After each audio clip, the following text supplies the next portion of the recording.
Okay, we must be logged in then. Mm-hmm. All right, are we live? All right, I'm going to go live on TikTok. Okay, if you could give me a thumbs up just to let me know that you could hear me, that would be great. All right, we are live on TikTok now.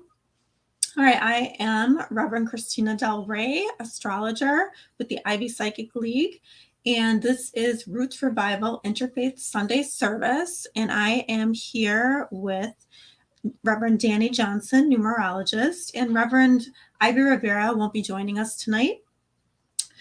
And here at Roots Revival Interfaith, we focus on normalizing intuition. We use the tools, natural tools such as astrology, numerology, and psychic mediumship.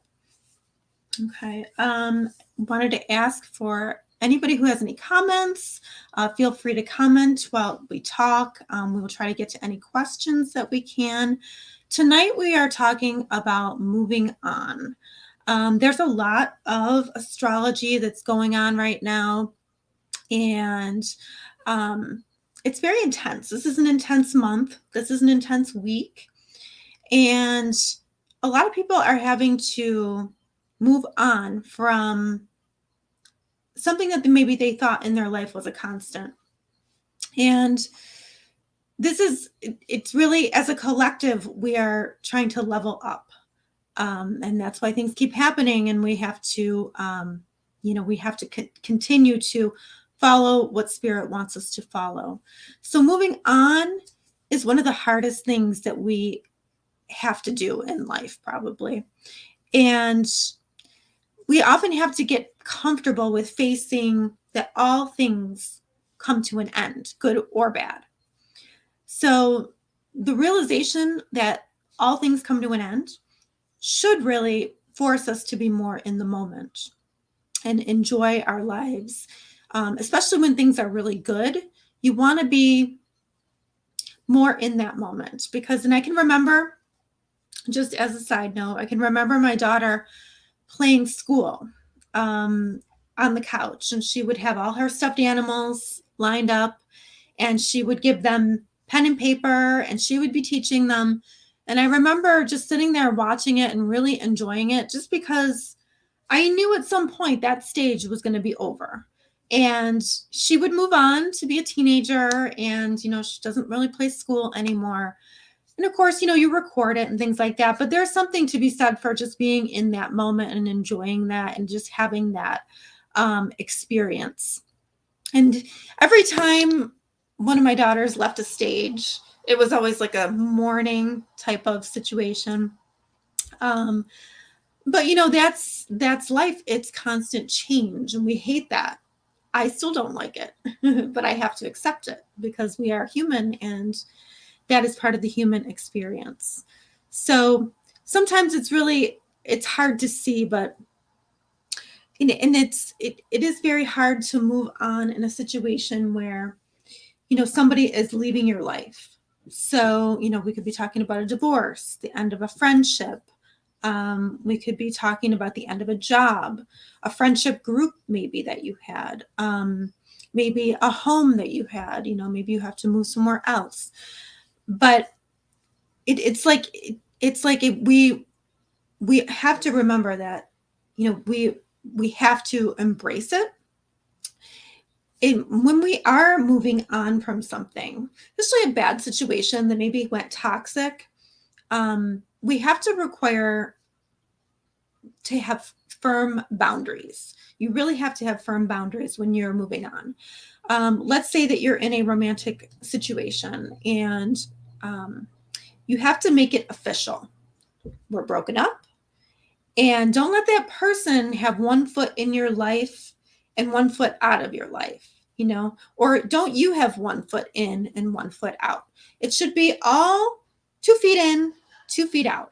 There's no in between when you're moving on. And people, especially in romantic relationships, get really, really tied down. They get really confused because it is confusing. One minute you think you want to move on, the next minute you're like, oh, but it's so safe here. And you go back and forth and you vacillate. At least that's how I am. I vacillate back and forth. But when you are making a move and you are making it official, change passwords, cut ties, names, accounts, etc. Later down the road, when you're in a better place, if a friendship happens organically with that person, that's fine. But right now, you can't be friends.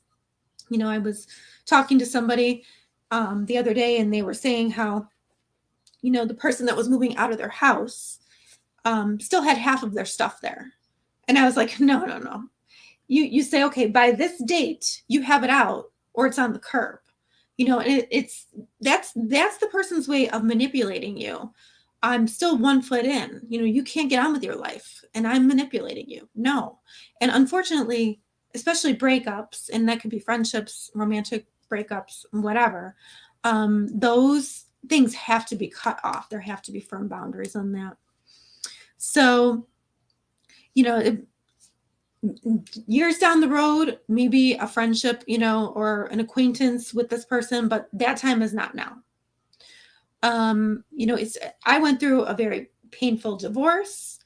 The person would not leave. It created trauma and havoc for everybody in the house. It's not okay. Firm boundaries. Try to move on. Otherwise, you're just hurting people. It's not, it doesn't work. And you're going to waste so much time, so much valuable time that, you could have going on to the next stage in your life. And yet you're sitting here vacillating back and forth, and you're allowing a person to be half in and half out. No, boundaries are key. And cycles, we have to remember that cycles end, and this shows up in astrology. So pay attention to your astrology. Cycles end so that something new can move in. And this is really difficult to remember when you're going through it, because you're like, okay, I had this marriage and, I once had this dream and it was going to be great. And now it's not. So you're like, you're like, you feel sad about it. And we just have to remember that we have to trust the unknown. We have to trust that what's coming in for us is the best for us. And it's for our highest good. Don't try to control what comes next either, because what comes next has to be from spirit. It has to be organic. It can't be something that you're trying to control. So many of us want to control everything, and that, that doesn't work either. I have a lot of friends who try to control. It doesn't work.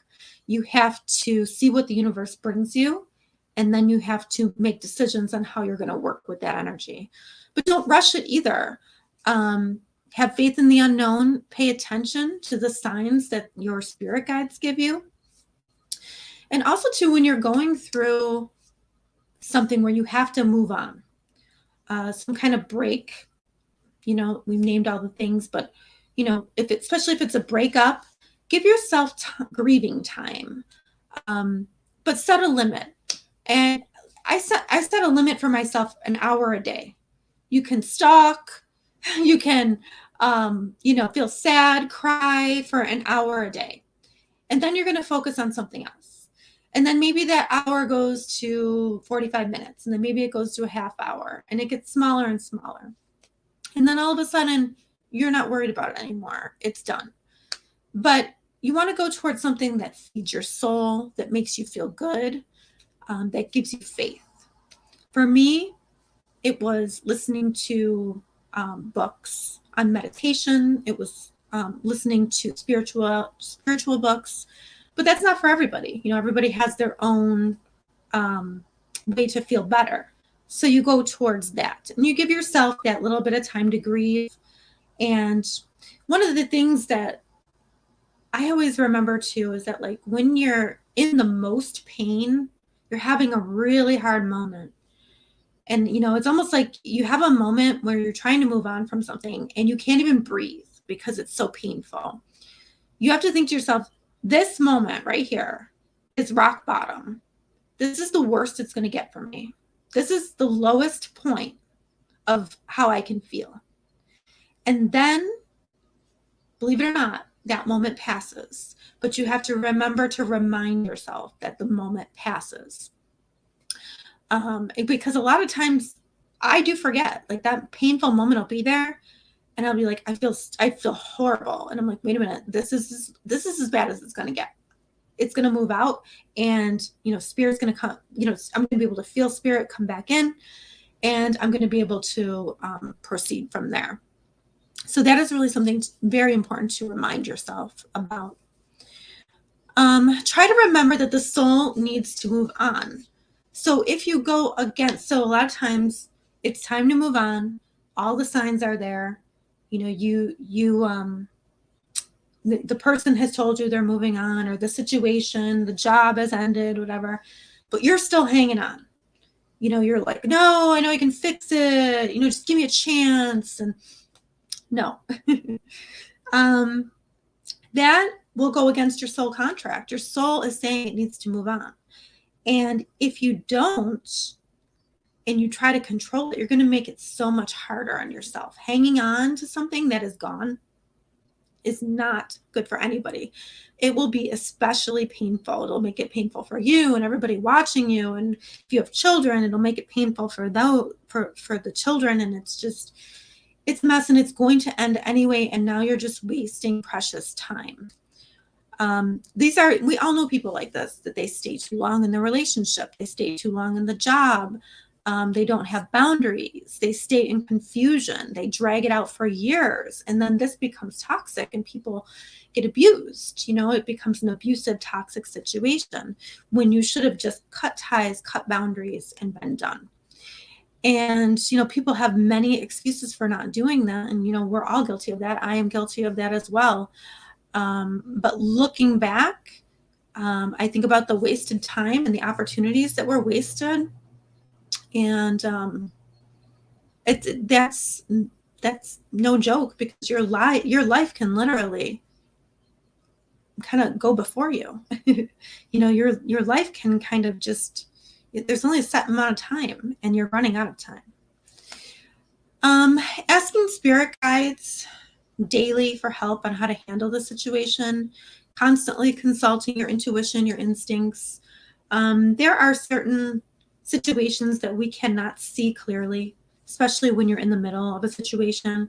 So not asking everybody and their brother and the person at the bus stop, but asking somebody who you trust, somebody who you look towards sort of as a mentor, you trust their advice, and asking your spirit guides to send you signs on what to do. And sometimes the signs don't come till the next day, or maybe a day or two later. But if you consistently ask for them, they will come. And it's just important to remember what inspires you and feeds your soul, because if your soul wants to move on, it means that this situation that you're in isn't feeding your soul anymore. So now you have to go back and look and say, okay, what feeds my soul, and how can I go towards that in the best way possible? And, it doesn't mean you don't have moments that are sad. You will, but you have to look those moments in the face and realize that the feeling will pass, and the new opportunities do come in. And that's exciting. That's when you can get excited for the new opportunities, because, that is the circle of life, right? That's how it works. So I'm going to turn this over to you, Danny. What are your thoughts? Okay. So Reverend Christina, that I really appreciate you lifting up how there's purpose in moving on. There's absolute purpose in it. And when preparing for today, and when connecting with spirit about moving on, because God knows spirit and the ancestors have helped me to move on at numerous times, helped me through my willfulness when I was resistant in different spaces in terms of struggling to move on. But at the core of it is alignment. Like, the core of moving on is getting into alignment and making sure that we are as aligned as we possibly can be. What came through as well is some of the things, one of the reasons why, and this is where like connecting with spirit and intuition, and as you were describing our guides is so important, is because um, God and our ancestors and spirit, they know what we need more than we, very often more than we do. And what we think what we need mentally very often is, or logically, is disconnected from what our souls know that we need spiritually, in terms of like from our soul. And the thing is, from a mental perspective or from like a logical perspective, you know, at one moment in time, a situation, an opportunity, a space really could have helped us to be in alignment. Like we might have actually, those situations or relationships might have actually helped us to get into alignment and to be aligned. But then because of our growth, as you were describing, once we grow, what we need to be aligned then changes.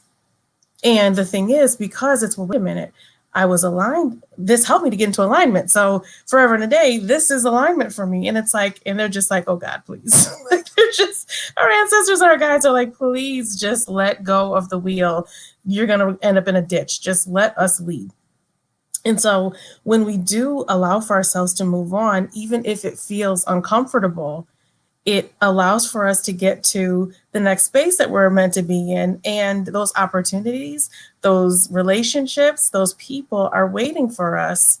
And they're waiting for us, and we are waiting for them as well. And the thing is, our alignment and other people's alignment could actually be dependent on us as well. So while we're holding on to, you know, this dry piece of driftwood that we think is just the be all and end all, they're just like, okay, there's a lush tree with sap waiting for you, and there are people waiting for you to enjoy it, and you're holding on to this little, you know, petrified piece of wood. Like, please help us help you. And that is how allowing for them to get us to the where we need to be in our next space can be so empowering. And there's this song by Lauryn Hill, and sometimes Spirit allows for song lyrics to come through, and it's that When It Hurts So Bad. That's the name of the song from Lauryn Hill's first album from like 20 years ago, Miseducation of Lauryn Hill. And in the lyrics, she says, "What you want might make you cry. What you need might pass you by if you don't catch it. And what you need, ironically, will turn out what you want to be if you just let it." So the thing that God and Spirit has for us literally can be exactly what our heart's desire is, but we just have to get out of our own way, and we have to allow for ourselves to be led and not think that we have it all. Because even if we know that we do, we know, even if at moments we might behave like we do, we don't. We know that we don't. In terms of why sometimes moving on can be difficult, it's kind of like once we find that good thing, and once we find like that one good piece of fruit that we like, or that one snack, or that one thing that works for us, we can kind of psych ourselves out into believing that nothing else will taste as good as this thing. Like there are no other snacks, no other pieces of fruit, nothing in this universe that will compare to this one experience that I've had. And God is just like, okay, you know, I spent time 7 days, like creating this thing. We've got more if you let it, you know? And when we allow for these new experiences and new things to come into our lives, it can just be incredible. And sometimes we become tethered to situations and people, and not to say that people are tools, but the circumstances, like the opportunities, the relationships, they are all, especially when they are, as you were describing in terms of contract, we're meant to be in each other's lives. It is meant, it's going to be written, like it'll be written like in a synastry chart, like that we might get from Reverend Christina. It'll be in numerology, like the numbers will align. And instead of focusing on the life contract and what we're meant to accomplish and what we're meant to do, we focus on the avenues that were sent to us in order to get the work done. So our focus now is no longer on the work. Our focus is on the how. And like God has a lot of ways for us to be able to get this work done. And it's unfair to the folks who are meant to come across our paths if we are unwilling to move. That's, you know, on us. on me, I should say. I'll personalize that because I have been very guilty at times. And also this concept of ego of like, I have to make it work. I have to prove to myself or prove to whomever who's probably not even watching that I can make this thing work. And while we're trying to prove that we can make something work, folks are moving on with their lives and aligning in with their own contracts and with their own work that they're meant to do. And it's fruitless, and we'll just end up spinning our wheels. And the thing is, sometimes it's difficult to move on because we have an unrealistic understanding of what other people's lives are. So we sometimes might compare ourselves to other people and compare our own lives to other people. And the thing is, we don't know the first thing about what another person's going through, but we like make comparisons and think, well, what if, so I'm moving on from a situation and other people are not moving on from theirs. Is there something wrong with me where I have to move on to something else? And it's just that way of rethinking and rewiring. There might be folks who might wish that they could move on to another opportunity or another space or travel or do something different, but they just might not be able to. And they're making the best of what they're doing, of their situations. So it is that sense of gratitude will allow for us to live in the present moment where we are and allow for the changes that are meant to happen in our lives. Because if we allow for those changes to happen, they can be beautiful and miraculous. And in terms of like the how to move on, one of the things that has been of support and help to me is to remember that in terms of contract, our lives are planned out already to a certain extent. Now, as Pastor Ivy teaches us, some things are up to like free will. So free will is at work in some things, and other things, some things are meant, some things are destiny charted. And if we look at the totality of our lives and not just the individual, or like if we look at the whole book and not just a chapter, Spirit had come through to me a few months ago and said, your life is a whole book. It's not just a chapter. And they said, like, what kind of boring book would it be if you just had one chapter of a book? Like, that's pretty sad. So that has helped me and allowed for me to realize that whatever I might be imagining for myself and what I might not be able to see is actually there. It's written. I'm just not meant to see it just yet. And to have faith in what we see now is not all that there is, because literally where I am right now is like 180 degrees from where I was like a year and a half ago.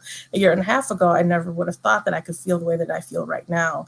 And I mean, I kind of knew it was possible, but at the time, in that being present in that moment, I didn't know that it could. But here I am. So this is a reminder to me the next time I might wonder, okay, but what if it is time for me to move on? I'm going to ask Spirit to remind me of how I feel in this moment. Like, remember when you didn't think that you could feel the way that you do right now. And our plan is not best. Like, our plan is, if there is a recipe with 20 steps, ours is like 3 steps and that's it. Like, it's not, we don't have the capacity to make the thing that's most delicious. Spirit does, and leave it up to Spirit to be able to lead us in that way. In terms of the numbers, and I appreciate you lifting up like the energy that's with us at one moment of time in our lives may not be the energy that's with us at another moment in time of our lives. And that really is reflective in our like numerology chart, especially with like pinnacle cycle numbers and period numbers. There are certain periods of our lives where there's numeric energy that's really deeply present with us. And that numeric energy is with us to help us through that part of our life contract. And if at a moment, like especially if, let's say, for example, if a person's first pinnacle cycle number, the first 29 years of a person's life, the energy of like 7, of being introspective and very spiritual is like a part of their chart. But then in their second pinnacle cycle, that next 9-year cycle, the number 4 is really present, then that is an opportunity and a time when a person's meant to get to work. So it's kind of like how that might play out in a person's life is the first part of, portion of their lives is making meaning of the world and being introspective and reflective and going inward. Then at a certain point, it's like, okay, I need to get to work and I need to work hard and I need to accomplish things and I need to make a plan and stick with it. That is to ensure that we fulfill our life's purpose and we're not doing anything wrong, especially if we feel differently. Like the thing about with numerology in our charts is that we can sometimes feel as though we are living separate lives. Like it almost literally can feel like we are living multiple lives in one lifetime. And it's because the energy that's with us is so potent and it's designed to help us in that way. And I'll quickly just share some of the numbers that are and Reverend Christina, as you described, like the planets having high and low polarity, the numbers have the same. And some of the numbers, the energy with like the numbers 1, 5, and 11 are really helpful when we call upon them to move on when we need to. Like that number 1, that energy of being willing to move full force and to be a trailblazer and to move forward when we need to. That's the numeric energy of like number 1, of being willing to do what needs to be done. And it's kind of like that mind over matter kind of energy. And it is, my heart might be a little tender right now, but I know what I need to do. And like the numeric energy of number 1, whether a person, that number follows us or whether a person might have 1s in their chart, that energy can help us to see the big picture and allow for us to do what needs to be done while still recognizing that there still might be some care that has to, or some self-care that has to happen. Also the number 5, I know we've spoken about the number 5. Another number 5 is in following you, Christina. It's in my chart. I love it. It is that number of freedom and liberation. And it is that number of being free and healing and getting into alignment and being willing to be detached. Like it's like that detachment number. And being willing to be a bit spontaneous and it's kind of like the pivot number as well. It's like, even if our plan might be to go 3 blocks up and take a right, that number 5 energy gives us what we need to say, you know what, I'm going to take a different route and I'll get there and I know that I will be fine. And I'll ask for that my guides be with me to make sure that I'm not in harm's way. And the number 11 as well, interestingly. So the number 11 is probably the most spiritually charged number in numerology. And that is the number where information spiritually comes at us from all directions. So for people who who see 1111 often, feel connected to the number 11, if the number 11 is in their chart in any capacity, this is that energy of, okay, I'm just sitting here minding my business, I'm doing a puzzle, and all of a sudden I'm getting all these spiritual downloads. And then numbers follow you. And then, like, if you have clairaudience, as Pastor Ivy teaches us about the clairs, all of a sudden you're hearing messages. That is spirit. It's like, you're not going to get away in any way, shape, or form. Just give it up, surrender, and just say, okay, tell me what I have to do. It's kind of like the number 11 energy is in one of our mediumship classes, Pastor Ivy described that the movie Ghost. And when Whoopi Goldberg is in Patrick Swayze is keeping Whoopi Goldberg up at night, and he's like, I'm Henry VIII, I am. That's the number 11 energy. That is, you're not getting away in any way, shape, or form. You might turn the numbers off. You might turn the radio down in terms of the lyrics. The numbers will follow you. The information will get to you in some way, shape, or form. And God bless trying to get away from it, because you won't. It won't. So that is the way that spirit has come through in preparing for today. So I actually saw 1111 today, noticed it, and I was like, oh, that's weird. I haven't seen that in a long time. So that's interesting that you brought that up. I just want to remind people that you can post questions, donations, and prayers. I appreciate that you were talking about the cycles of numerology, because really it's the same in astrology. Some years are crisis years, And some years are living your life years, and then other years are opportunity years. And, they come in cycles. But one thing that I have noticed, and I feel like, just like what you said, I feel like I have lived multiple lives in one lifetime. And I think maybe that comes from embracing moving on and accepting karmic endings, because when we talk about life contract, things like that, we're talking about karma. And once that karma is worked out, we have to move on. And it's really weird. I don't exactly know what the reasoning is, but it's almost like I can't remember a lot of my life, simply because I don't know, maybe because I'm just in the now. I mean, I remember bits and pieces, but I know people who can, remember days from high school and like can recite things. And I'm like, I don't remember that stuff, even like 10 years ago. You know what I mean? Like I remember certain bits and pieces, but it's almost like, I've lived multiple lives and I can only get a little bit of each one. So I always think that that's very interesting. I don't know if other people comment if you feel like that, because I don't know if I'm the only one that feels like that, but I have always really felt like that. Astrology too will show you where you're getting in your own way as well. If a certain planet is coming, and I can remember before I knew astrology, like really knew it, fighting, the energies, fighting my feelings, fighting my intuition, knowing where I was supposed to go. Um, it was, it's futile. Like you can't fight that. You can try, you can waste all your time, but like you said, that's where the free will comes in.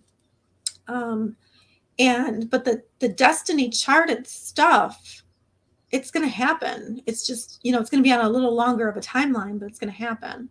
If you insist on that this job pays me more than that job pays me, so I can't leave. Well, eventually the universe is just going to throw you out of that job and you're going to have to move on anyway. So you might as well be under your terms. You might as well just accept that this is no longer for me. I need to do something else, and I need to get busy right now figuring it out. Otherwise, it will be a surprise, and then you're not prepared. And then, so we do have some wiggle room in there, not a ton, but we do have some wiggle room in there. And sometimes things are just surprises, especially in those crisis years. You didn't think that something was coming, but here it is, and now you have to deal with it. And when there's a crisis, and I know we've talked about this a lot on our channel, on our services, when there's a crisis, there's nothing like a crisis to bring you right into the moment, because you have to deal with it. Like you can't be, in your mind way over here. You have to be right there, right in that moment, dealing with it and trying to get to the next moment. And yes, a lot of these moments are going to be uncomfortable. A lot of these, and that's the thing that I think I personally work on, is trying to be comfortable with the uncomfortable. And that if there's anything in life you should be working on, it should be that. And nobody likes that lesson, right? Nobody likes to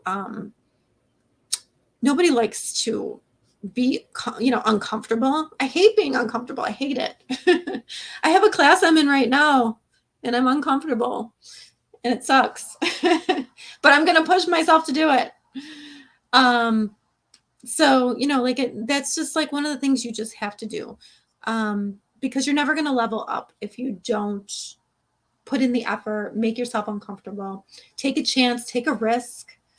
I see somebody on TikTok says, I can remember bits and pieces. I can't remember bits and pieces either. It's nice to know I'm not alone. Yeah, I think it's the weirdest thing. We should talk about it more. I don't know. I would be so interested in seeing what Ivy thinks about that. But like, I really have very fragmented memories of my life, even like as a child and stuff. A lot of it is just gone. And my friends can remember things and I can't. It's very weird. I don't know if it has something to do with the spiritual piece. I don't know. I don't know what it is, but I appreciate that, Cheryl Ann. And somebody else, let's see. Duchess Duchess Shorten says she sees 1111 all the time. That's good. Then you know that spirit is behind you and behind what is going on. Yeah, it's really important to pay attention to those messages. In the fives, you were mentioning the fives. I love the five energy. So when I think of the five energy, the detachment, I think of Uranus. And right now, Leos are going through like a Uranus square. So we're feeling that detachment right now. I have to say, I really wish I could live with this detachment energy because it is the best. It's freedom. It's not that you don't care. You're just detached from over caring. And that's what I really appreciate about a Uranus transit. So even though I've had a couple crisis years, I do appreciate the energy of Uranus coming in and shaking things up in my life and allowing me detachment because I am a Pisces moon. I'm a Cancer rising, a Leo sun, and I tend to overfeel and over passionate sometimes. So in a couple years like this where I am detached, I am very grateful.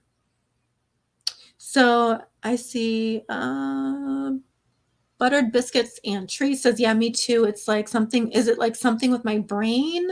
I forgot everything, even straight after someone. Yeah, like I feel like that too. Like I remember bits and pieces. It's so weird. Like there has to be something to that. I'm so curious as to what Ivy has to say about that. What else do we talk about? Yeah, we live in ego. I heard a prediction from a famous astrologer today saying that when Pluto moves into Aquarius, we're going to, this is very hard for us to believe right now, but we're going to not be so concentrated on status symbols. For instance, like carrying around a Coach bag or something like that. It's not going to be as focused on that. And that happens in 2023 and 2024. I'm so curious about how ego is going to change with that because we are an ego-based society. All humans have egos. Well, most humans have egos. And it should be interesting to see if we can get past our ego and, make choices based on faith and love and respecting other people. So that'll be very, very interesting. Do we have any comments? Let's see. I'm going to look on the YouTube comments. So Me Love 716 said, Roots Revival and the mini classes helped me through an incredible breakup last summer with a friend of 30 years. Oh, I've been through that. That is the worst. And thank you for always speaking what I needed to help me through at the right time. So one thing like that I think, especially like with a friend who's been around for 30 years or consequently a husband who's been around for 20 years, what happens is you start vibrating at different levels. And one of you is, and not to say that it's you or them or whatever, but you're vibrating at different levels. One's vibrating here, one's vibrating here. It's no longer matching. So the universe is saying, okay, that karma is served. Now you have to vibrate higher. Now you have to level up. And unfortunately, and I know Reverend Ivy talks about this all the time, you can't bring everyone with you. Not everyone can come. And that is just a fact. Let's see. So yeah, and that's true. Like, I don't know, like it seems like whenever I speak to Reverend Danny or Pastor Ivy, I hear what I need to hear. Yeah. Mel, love. Sorry, go ahead. If I may add just as well, like the thing with the breakup of like with a friend, one of the things that like when Pastor Ivy teaches about in mediumship is how relationships and friendships, we might see ourselves either being distanced from them, or it's almost kind of like, well, not like it is, our guides and our ancestors move people away from us. And there comes a point where, especially with our own spiritual elevation, when we become literally incapable of accepting and tolerating certain behaviors before that we might have excused away and made excuses for, and it's, oh, well, my friend has gone through so much, so therefore that's why they behave and react in this way. But then we come to the point of where it's just like, well, wait, I'm worthy of effort to not do that. And that is that realization really can help us to protect ourselves, and unfortunately can cause distance within friends as well. So that appreciate Me Love 716 for lifting up how we were helpful. Yeah, that's so hard, and that many people go through that, and you know, because there's nothing worse than feeling like betrayed by a friend. You know what I mean? Somebody who you thought was going to be there. There really is no words for that. Okay, so Me Love 716 says it's difficult to not feel like we have to prove ourselves or to someone else. That is a great obstacle. Amen to the words you're giving, Reverend Danny. So yeah, I appreciated that too. You know, we sometimes we want to prove things, but really what matters is what we know in our hearts and, you know, what spirit knows. You have any comments on that, Danny? I mean, I appreciate Me Love 716 for lifting that up, and Reverend Christina, just you, you know, kind of like affirming how it's like we, God and our ancestors, they have what they have. They have what they have for us, and sometimes it's like with these unrealistic expectations about what we might think or feel that our elders or our ancestors might be expecting of us. But what's so wild is when they become ancestors and they are in unconditional love and universal truth, they might, especially if they might either communicate through us through dreams, or if we get a reading and receive a message from them, they don't want us in those situations.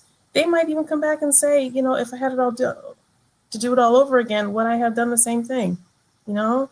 And we have nothing to prove in that way. Our ancestors don't want us suffering. Like, our happiness and joy does not have to be there doesn't have to be suffering, unnecessary suffering that comes prior to it. Sometimes in our life contract, we agree to go through things, but we don't have to intentionally harm ourselves to the point of being a different version of ourselves just for the sake of getting to a piece of joy. You know, they don't want that for us.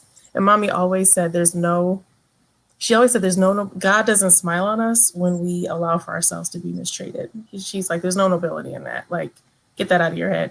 And I've tried to hold on to that as I've gotten older too. Yeah, I hear that for sure. And that's, you know, that's where the boundaries, Brittany Dalton said, you're right, you cannot be friends. We failed to put up boundaries, consequences. Yeah, for sure. And you know, you learn as you get older. Like you said, you know, we tolerate certain things. Pastor Ivy did chime in and said, I have very few memories. So very interesting.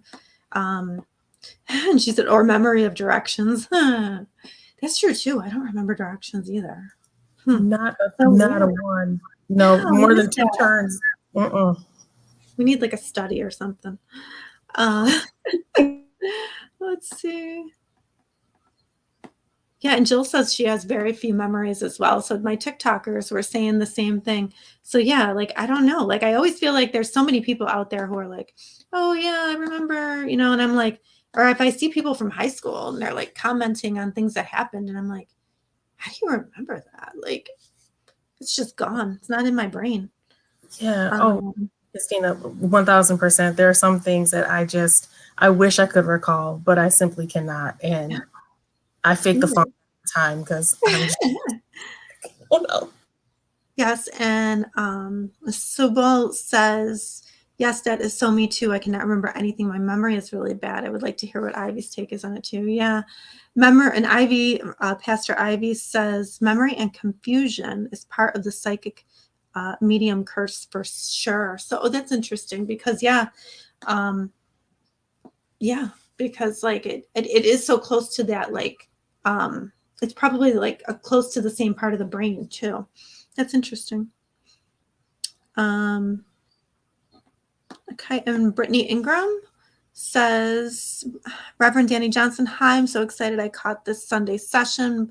What is the significance? Oh, okay, let's see it going here. Thank you for tuning in. And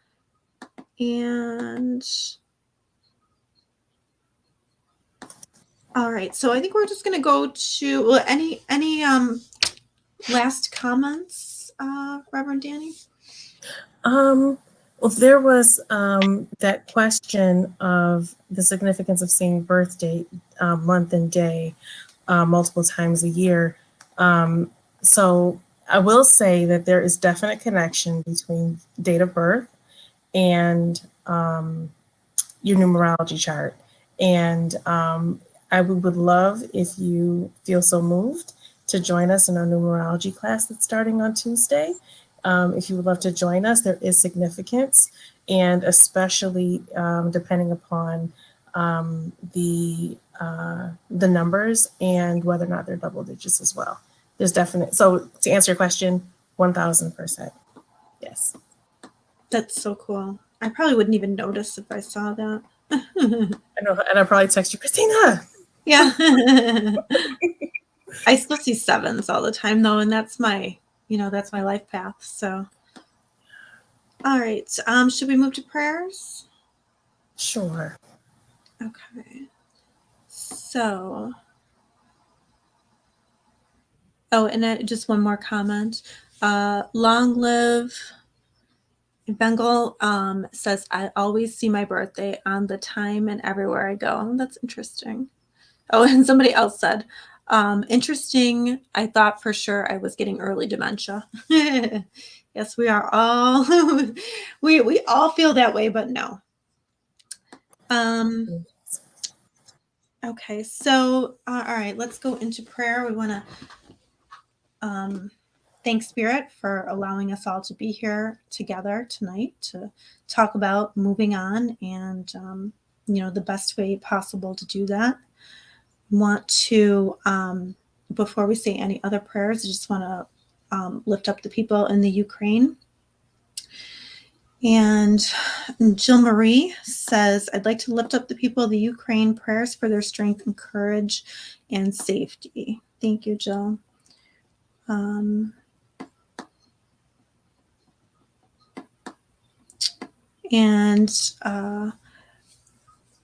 Subal, I want to say a prayer for my friend Micah and her family. They just lost a very young loved one to suicide, so please lift them up in prayer.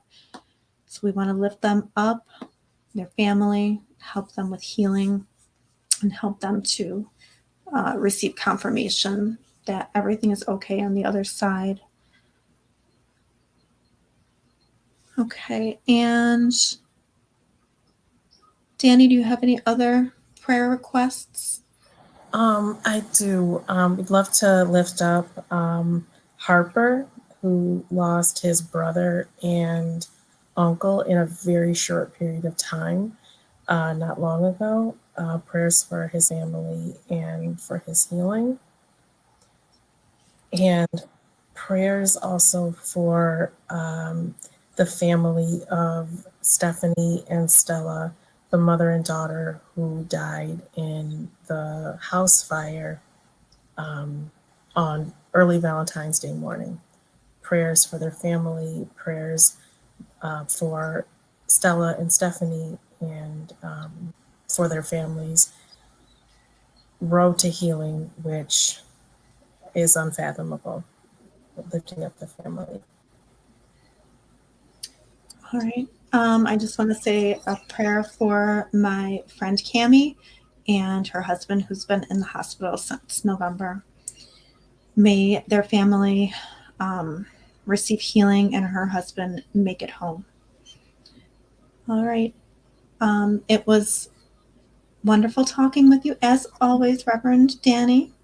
Likewise. Oh, Reverend Christina, I always love our conversations. And it's excited for all that is to come as well with our discussions. My Leo sister, you always know. Thank you. And likewise. Okay, so I am going to try to figure out how to end my TikTok here. And thank you everybody for joining us. And I'm sorry if I didn't get to your comments. I am new at TikTok. So thank you for being patient with me. You All got right. this. Thank you. All right. See you later. Bye. Bye.